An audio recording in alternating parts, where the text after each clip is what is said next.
Hot Noise Radio presents Starbound Studios starring Maggie Martinez and the Hot Seat Interview. Y ahora con ustedes, Maggie Martinez en Caliente. And now, here they are.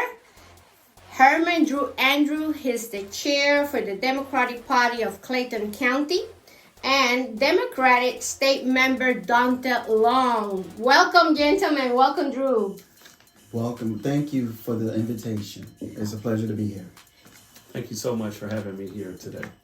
Well, a little bit about Drew. First of all, he's a veteran, and Drew has served at the Army 21 years. Oh my God. During his service, he participated in many humanitarian missions, helping underdeveloped countries around the world with healthcare and community development. No wonder he's so involved in the community in Clayton County.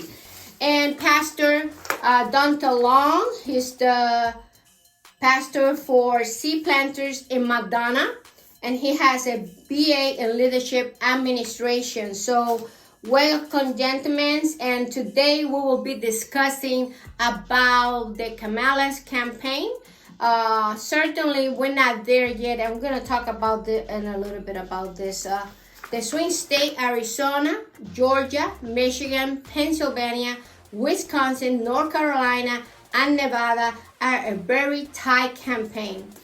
Arizona and North Carolina and Georgia, based by the New York Times polls, Kamala Harris is losing by 2% to 4%. It depends because it might fall in the margin of error, right? Mm-hmm. What do you think will make the undecided voters to vote for Kamala? And the question is for Drew. Well, for me, it's more engagement. We've been knocking on doors and meeting people in the streets. We need to continue that effort. And you mentioned that the numbers show that we're a little behind. Well, that's the best place to be because you don't want to underestimate where you are. Oftentimes when you're in the lead, you become complacent. Not saying that this campaign will be, but you always want to keep your foot on the gas. And so you continue to meet people where they are in the streets and have those conversations where you're engaging with them and not talking past them. Do you see, when you talk to people, the citizens of Clayton County, what they say about this campaign? Well, it runs the gamut. There are some who are disengaged because they feel as though they've been overlooked. They feel as though their vote doesn't count and they don't matter. And so with those individuals, you have to have that real conversation as to what in their mind happened where they feel as though they're not getting the service that they deserve. Many are saying that they look to the leadership and they feel as though they're not listening to them. That's not good. No. In 2020 presidential election, Clayton County played a big role to sit President Biden in the White House. A lot of people don't know this. Most of the 11,000 votes that President Biden got, it was Clayton County that gave it to them. Yes. And Clayton County can do the same thing, but Pastor, do you see the same trend now? To be quite candid with you, I do not see the high level of enthusiasm that we saw in the year 2000. But fortunate for us, we still have time to make up the difference and to increase the enthusiasm. And that's why I'm so thankful for our president here in Clayton County Democratic Party, who's been working and galvanizing people to get on the streets and to talk to people and to knock on the doors, because it is essential that we develop that same level of enthusiasm in this election that we saw in the year 2000. What's coming in terms of rally? Where can people find you? Where's the main office of the Clayton County Democratic Party? And if any rally coming up? Oh, yes. First, I'd like to piggyback on what Dante said. Yes. I agree when he was saying that it's different from 2020. 2020 we had the pandemic as well. Sure. And so people were excited to finally get out the house. Absolutely. And they were wanting to stay in line, and they often did the absentee ballot. Mm-hmm. I do want to say that amongst the Democratic Party, we are really excited about having Kamala Harris, the first woman. This is the second time where we get an opportunity to put a woman in office. So we are excited about that. And I agree about the independents. I think it's a little lukewarm. They're still trying to, fill them with, trying to warm up to Kamala. And you're right. That's the ones we need to push and chase to the polls, and have a conversation with them as well. But to you, what you saying, Maggie, what's happening? Well, Sunday, we had Senator Warnock and Governor Josh Shapiro, the governor of Pennsylvania, was here in Clayton County. And it was an exciting rally. We do have more surrogates and VIPs coming on the horizon, but I can't divulge that right now, but I will keep you in the loop. I don't know. My sources, I don't know, but my sources are telling me that Kamala Harris is coming to Georgia, specifically to Clayton County. But those are my sources. It might not. But if this is what's going to happen, I bet you the hot seat interview is going to be there for her. I think, in a sense, because Biden was running for president. Mm-hmm. All of a sudden, you have to make a campaign, organize a campaign in less than 3 months. I think that factor plays a big role in terms of what's going on. All of a sudden, the nation needed to know who Kamala Harris is. And I think that, in a sense, people are still there trying to feel her, where she goes, what she's doing, what's her idea. Now, the good thing is that if you go to KamalaHarris.com, this is better than what the President Trump has, It's called A New Way Forward for the Middle Class. Go in, KamalaHarris.com, and read her platform and all the things that she wants to accomplish for the middle class. Certainly, we have to help her. She can't do this alone.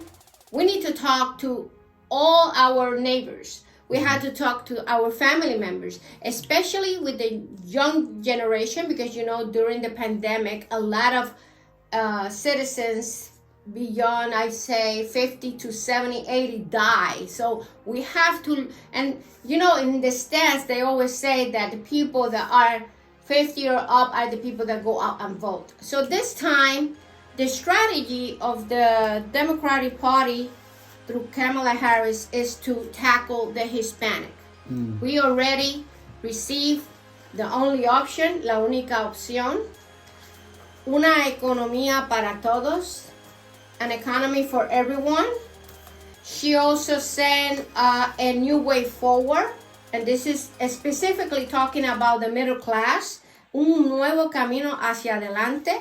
She also said, for our freedom, for our future, we are going to be discussing this in this show, how important it is. In other words, la democracia y los derechos de las mujeres and women's rights and IVF. Because as you know, not every woman can have children the natural way. Right. And they have to, the conception process through the IVF, which means in vitro fertilization. NBC News national poll put Harry and Trump head to head. You saw that one? Yes. 48% to 48%. And you must be saying, okay, but where is the other 48, 49, 2%? Where's that 2%? Undecided. Undecided. So 2% in a nation that has millions of people, 2% is where the decision is. Mm-hmm. And people need to understand that this is not the time. Certainly you could question what she's going to do because it's important to know. But I think this is not the time to bring Trump to office when we know for sure that he's not a good president. He's not fit to be a president of the United States. How do you see this tight election, Pastor? Well, to the point, I think that there are certainly millions of Americans who literally are up in arms as to which way to go. There has been a disconnect and a disengagement with many different ethnic groups, people from different social classes, academic settings, and so many things that have caused people to really find themselves on the outskirts of what is being given by either party. And so I really believe that at this point, it is for us to read and it is for us to do our research, because those people who are undecided really are undecided in many cases because they just have not done the necessary research. That's right. To see the clear difference between the two candidates. Yes. Chair Drew, do you think the message of freedom and democracy has resonated to the voters in this campaign? I think they have a clear understanding, especially when you have the other side, Trump, vilifying a whole group of our community. He's vilifying all immigrants. Oh, yes. And we all know through history, it's immigrants who've built this great nation. I'm an immigrant, just so you know. You know, I wasn't invited. I was brought here. So we built this country, you know. And so for someone to vilify that, you know, and your lineage is despicable. And disgusting. And so I can't, in good conscience, understand why anybody would want that person as a leader. Well, I'm a Hispanic. I born in New York, but I was raised in Puerto Rico. And certainly when Donald Trump talks about the Hispanics and the immigrants and the illegal immigrants and everything that he wants to say, even Kemp when he ran for office, he had a shotgun. Remember the commercial? Yes. And I'm gonna use this shotgun on my van to go and get them personally and bring them back. You know, this message of hate. We need to finish the hate. We really need to finish the hate. Yes. Pastor, do you think freedom is in jeopardy right now? Yes, I do believe freedom is in jeopardy. And the reason why it's in jeopardy is because so many people are being marginalized. And because they're being marginalized, their freedom is in jeopardy. And so I think it is incumbent upon us, as we're doing on today's show, to make sure that we stress the issue that freedom is in jeopardy. If you think that your freedom is not in jeopardy, then you certainly have not been paying attention to what's been going on these last several years, where we've been seeing individuals being ousted just for the mere fact that they were not born in this country. And so I believe that this is a very significant time that we need to let everybody know, no matter what their nationality is, that their freedom is in jeopardy and that we need to get out to vote so that we can make this time the time in which we stand up and speak truth to power. I'd like to add to that what Daunta just said. From the standpoint of being a veteran, patriot, we know what it is to make sacrifices for our country. We understand democracy and the freedoms that we enjoy and the sacrifices that was made so that we can enjoy them. So for someone who's wanting to be our commander-in-chief, who says that anyone joining the military are suckers, losers, those who have lost friends, family members are losers. When he said those disgraceful things to Senator McCain, you know, a man who was a POW for a number of years in Vietnam, who was shot down, you know, for this person who was commander-in-chief, who, I don't know if he had a hangnail or bone spur or whatever, didn't join the military, have the audacity to criticize those who are in uniform. That should not be our commander-in-chief. Nope. I know, Pastor, do you think the economy has played a big factor in voters' mind, especially the undecided voters? I think big role is an understatement. I think it is paramount. I think that it has been said, and it is true, that the average American will vote with their wallet. And so because most people's wallets have been affected, I think that the main issue, as most polls are showing, is that many people will be voting based on what is going on in their household that is negatively affecting their wallet. It's important that people know that inflation is lowering. The interest lowered 1% already. We come from a pandemic. Historically, a pandemic takes around 10 years for us to be where we were. And people need to understand that what President Biden did with the rescue plan, it was incredible what he did. And right now the unemployment is at the lowest. And Kamala Harris in her platform said that she will do 30 million jobs each month. When I said each month, wow, that's a big goal. But certainly we need to understand that we're not the belly button of the world. The inflation happened around the world. And President Biden is not the president of the world. He's the president of the United States of America. And we need to understand all this that has happened with the pandemic and the consequences that we receive from that is part of what we're living today. Certainly, we're going to talk about Goggin and we're going to talk about grocery prices because it's important to know what Kamala Harris is going to do for that. But before we go any further, we need to share, Drew, about reproductive freedom for women. Yes. Ali, no one's asking, a man, what we should do for our bodies. That's right. There's no law that dictates how we, how our bodies and what we want to do for our bodies. But why are we creating laws around women and how they should, choices they should make?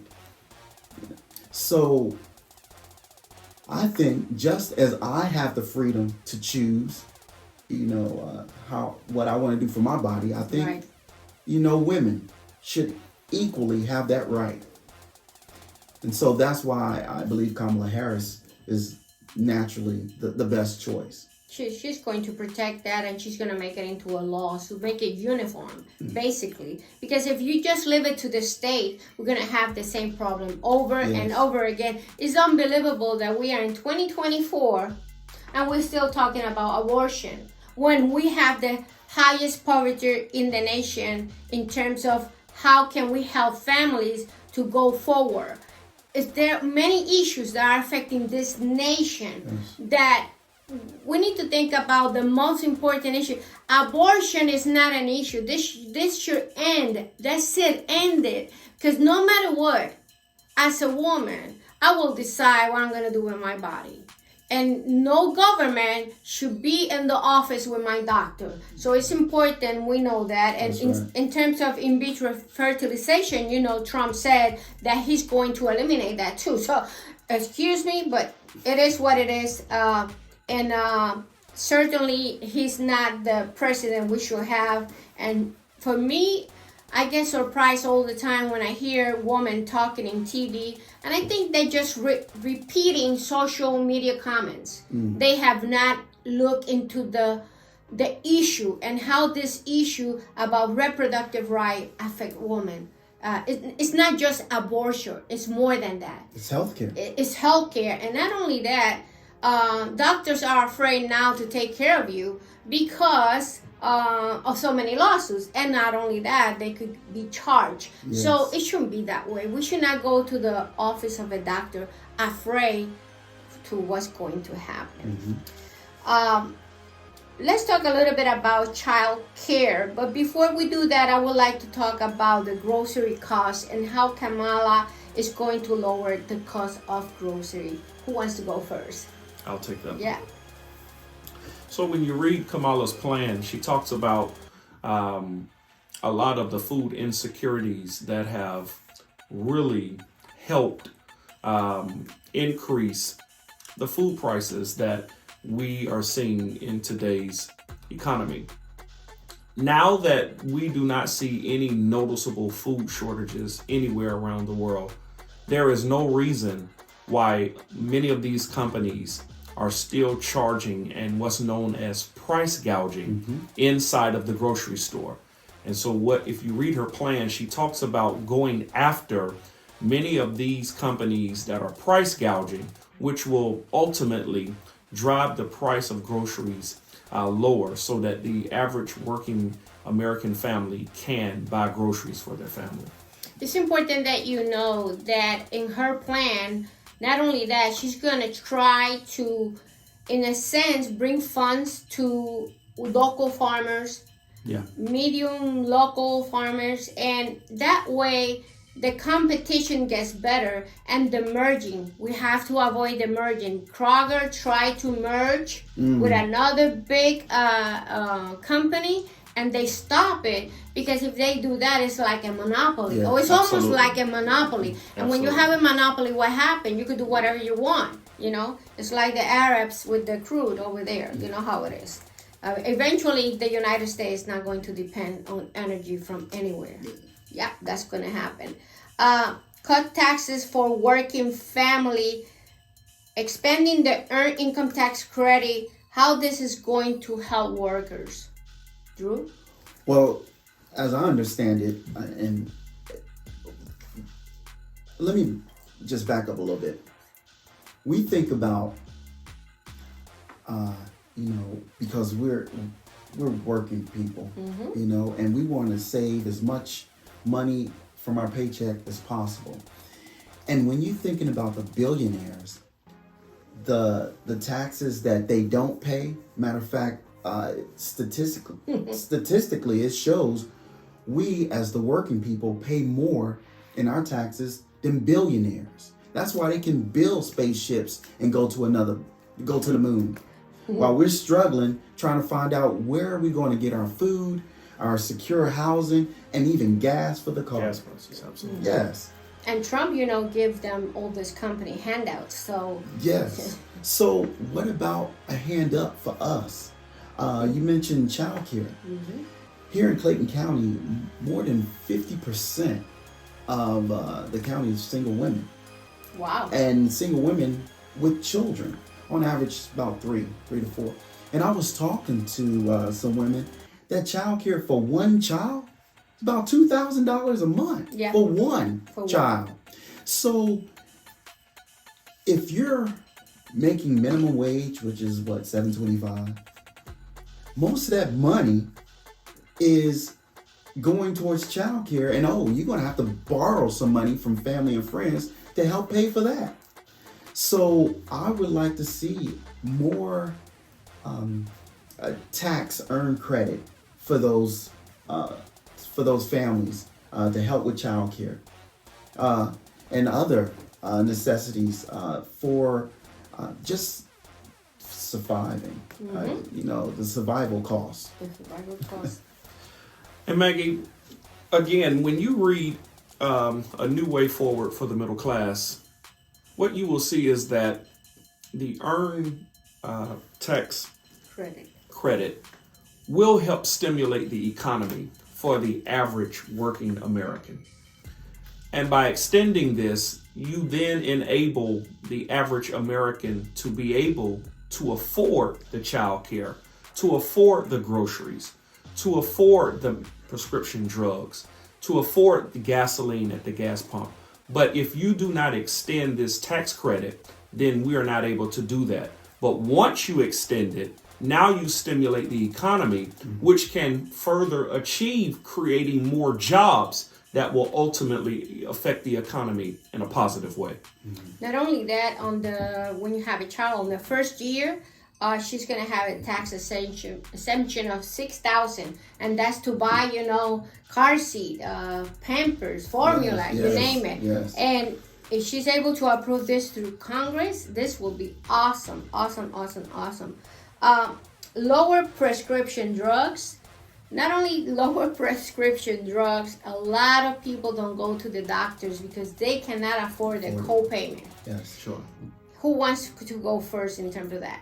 Well, I like to, and this is it's an issue that many families, personally, my mother and others are facing. Not only should we lower drugs, we should cap them. Yes. These life-saving medications like insulin, insulin, hypertension medication, all the medications that you need to survive, it shouldn't be priced out of your reach. It should be capped. It should be capped. Right. And I think Kamala Harris speaks to that in her plan about lowering the costs through removing the middle person. There's too many hands in the pot that's being paid. So if you remove some of those hands, that's more money in your pocket. So that's and if you look at the numbers, you'll see that nearly 66% of all Americans are on some form of prescription drugs. That's roughly 130 million Americans. One of the things that we know is that if we were to spend more, to your point earlier, in preventative care, we would not have to spend so much on prescription drugs. So if we are able to cap the cost of prescription drugs, just like we did with insulin, and you'll know this, 2 years ago, the U.S. Senate with Senators Raphael Warnock and Senator John Ossoff, two of the co-sponsors of that bill, which enabled insulin to be capped at $35. Now, if we could see that happen with insulin, we should be able to see that happen with many more drugs. And while we're doing that, if we would devote more funds towards preventative care, this will enable so many more Americans to be able to afford not only to go to the doctor, but to be able to afford any prescription drug that may be given to them. absolutely. Tell me about the veterans. What is in Kamala Harris' plan? Well, I know the Biden-Harris passed the PACT Act, and this was geared towards those military folks who were exposed to burn pits. So they've had respiratory illnesses. For a long time, they were not receiving those benefits, but just as a few years ago, they passed that act, and so now they are. Excellent. Well, in terms of housing, Kamala Harris wants to do 3 million homes, affordable homes. What do you think about that? I think in Clayton County, specifically, that will be a game changer. We know that in Clayton County, that only, I think it's right at less than 120,000 individuals that live in this county are homeowners. And so anything that will help home ownership in Clayton County will be a tremendous win for our county. So we salute any candidate, particularly Vice President Kamala Harris, who is looking to bring home ownership to Americans. Yes. And not only that, in the area that we live, Lovejoy, that's Hampton, Georgia, the development of homes here has been huge, but still we're not there because we want to see more restaurant, better facilities, facility for the kids to have fun and all that stuff. But certainly a lot of extra homes in this area will be nice to bring extra money, extra income, and the economy will move around, like I said. I'd like to add to that. Yes. I think it speaks to restoring the dream. You know how when we came up, the dream was to have a home, picket fence. That dream has kind of went away for a number of years.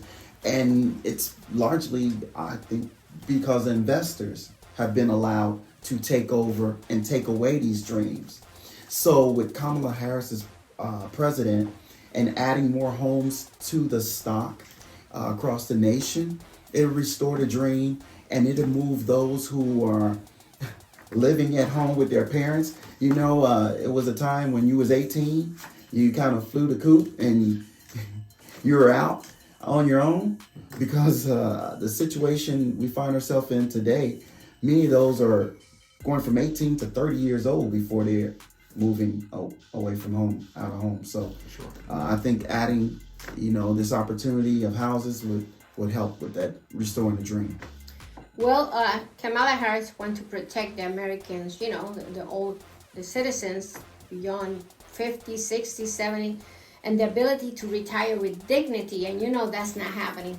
That's not happening. Yes. The Social Security sent me a letter that they were going to increase my Social Security by 2.5%. That's the cost of living? No, yeah, cost of living, $15. What do I do with $15? Nothing. And I work my whole life. But it is what it is. Pastor Kamala Harris wants to work with the retirees. What can you say about that? I think that what we've discussed earlier about prescription drugs, we've talked about affordable housing. These are some of the main tenets that we hear a lot of our seniors are looking for assistance. And so if we're able to cap those costs on prescription drugs, if we're able to provide affordable housing, I think that we are really meeting the needs of the seniors. And next thing, providing the necessary transportation through what we saw through the American Rescue Act, where you're making sure that the infrastructure for our seniors is available so that they have the resources that they need to navigate around to their doctor's appointments, to their medical visits and the like. So I'm really encouraged to see that we have a candidate who is interested in meeting the needs of our seniors. Absolutely. Also, Kamala Harris is going to expand the program where you don't need to bring your parents to a nursing facility. You can pay somebody $1,800 a month to take care of your seniors in your house. That's wonderful. And if she expand that program, that will be awesome, because also it moves the economy. It's more jobs. So, Absolutely. I really need one of those to take care of me after this knee replacement surgery. Pastor, your closing remarks for today's show. Again, I want to talk to those individuals, that 2%, that for some reason or another are still undecided. Early voting has commenced, and many Americans are already standing in line, are already declaring what they are voting for. Many feel as though that their independence and their freedom is in jeopardy. They're standing in line. And I want to ask you today, why are you not standing in line? I think that in the climate that we see our country in, it's time for us to move forward. It is time for America to move forward, to give individuals the opportunity to purchase a home, to be able to go to the grocery store and put food on the table for their families, for individuals to be able to have money to take care of their seniors, for seniors to have money to take care of their medical needs. And if you don't think this is important, stay home. But if you think any of this is significant, you need to get to the polls today. You need to go to your local polls and get out to vote. And so I want to urge as many of you to go ahead and exercise your freedom to vote, to take your family, to make it a family event, to go out and vote. So today, I hope that you've heard enough information that will motivate you to get off of the fence and vote today. Share, Drew, your closing statement. Okay. I don't say this often, but I will appeal to you today. Early voting has began, and let's remove the R and the D, the Republican and the Democrat, and talk about the issues. Well, we know that there is a Project 25. It's a little over 900 pages. They're talking about dismantling our democracy, the very freedoms that we enjoy. They're talking about, when I say, in this case, young men who are saying that they're not quite sure if they're ready to vote for a woman. I say again, remove the R and the D and let's talk about the issue. Is it because you think this woman is less intelligent than this man? Clearly, this woman is more intelligent than this man. So that's a plus for her. Is it because you think this woman is easily manipulated than this man? Well, this man is friends with our enemies, Putin, Kim Jong-il, in China. He's been manipulated and it's been documented by them. So that's another plus for her. She's not easily manipulated. If you're looking at temperament, is she easily angered? Does she seek vengeance? Clearly this man does. He talks about it every day. So that's another plus in her favor. And finally, if you think women just are conniving and lying, look at this man. Every word the only truth that came out of his mouth is his name. So clearly she has more credibility. So if we're looking at that, she wins hands down. So I'm here to tell you, I am man enough to vote for a woman. Are you? Wow, thank you. Profound words. We need to bring this country together. We need to finish the hate. Every time Trump opened his mouth is to alienate the Hispanics or the Asians. Nothing that for him, if you're not white enough, you're not good for him. If you look at their slogan, make American great again, what it really means for him is everything else is not important. Everything else that doesn't look like me is not important. And that's why he got a lawsuit in New York when he did the project for housing, where they discriminated against the black man or black woman that wanted to buy a house. I mean, in that case, it was an apartment. And the evidence is there. It's not that we as Democrats say, oh no, we don't like him because he's Republican. No. We don't like him because he's not dignifying the position that he wants to hold, that is to be the president of the United States. This country spoke once when they elected Joe Biden instead of Donald Trump. But sometimes the memory can be short. Sometimes we forget. Sometimes we say, oh, no, I prefer to vote for him because the economy this, the economy that. Think about it for a moment when you say this. We come from a pandemic. Certainly, we have to come up again as a country. We have to make it as a country. President Kamala is working a new way forward, not to go back, to go forward and work for the middle class and the future of this country, because they know a strong middle class has always been critical for the American success. Visit her website, KamalaHarris.com, under the tab Issues. Read it. It's 70 pages. I bet you went and read the 900 pages that Trump has, but in her platform covers every single issue that is affecting the working class, the middle class, the poverty level, the rich, whatever. Read it. Think about it for a moment, because if you are still thinking, I don't know who to vote for, that 2%, I don't know how to vote for, who to vote for, then you have to read. Don't repeat what is in social media. Don't repeat what is in the news. Read what Kamala Harris is bringing to the table to resolve all the issues that are affecting this nation right now. Thank you, gentlemen, for coming. Thank you, Chair Drew. It's been a pleasure. Thank you, Pastor Daunta. Thanks for the invitation. Thank you. Thank you so much for coming. This is Maggie Martinez, the Hot Seat Interview. Until next time.